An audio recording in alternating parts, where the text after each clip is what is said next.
Hello guys, Assalamualaikum dan salam sejahtera. So hari ni kita bangun awal, kita nak buat persiapan raya. Jom kita beli barang-barang raya, masak raya. Sebenarnya banyak barang dah ada, so kita cuma top up sahaja. Let's go. Sekarang kita kena tengah lalu jalan kampung ya. Jalan kampung ni pagi-pagi sejuk, tak ada kereta. Sejuk. Jom.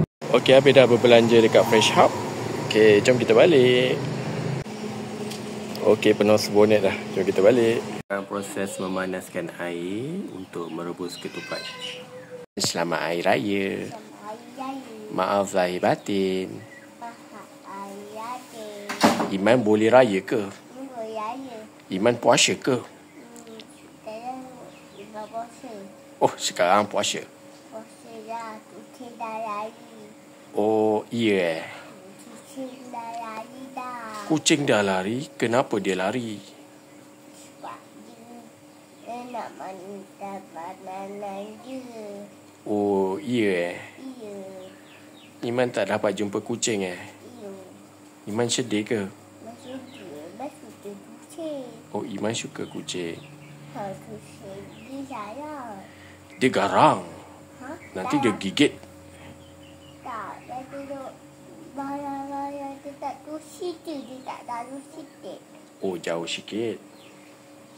Iman kalau lapar, Papa masakkan spaghetti. Iman kena berbuka.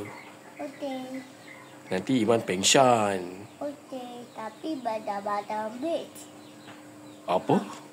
Mana badan beg. Oh, Iman dah makan grapes. Nanti makan nasi. Okey. Nanti Papa masak. Pergi masuk dalam panas. Papa nak rebus ketupat. Ketupat dodol. Pasta untuk Iman.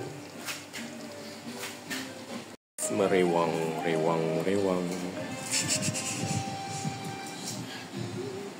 Merebus ketupat dalam 40 biji saja. Tak terlalu banyak. Takut membazir ya. Terus merendang. Kita cuma nak tuakan je rendang ni. Lagi sejam. Tara. Siap. Burger pula. Tengok burger yang dah siap. Tara.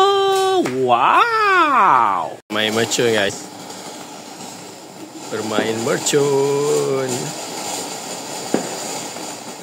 Selamat Hari Raya, maaf zahir dan batin.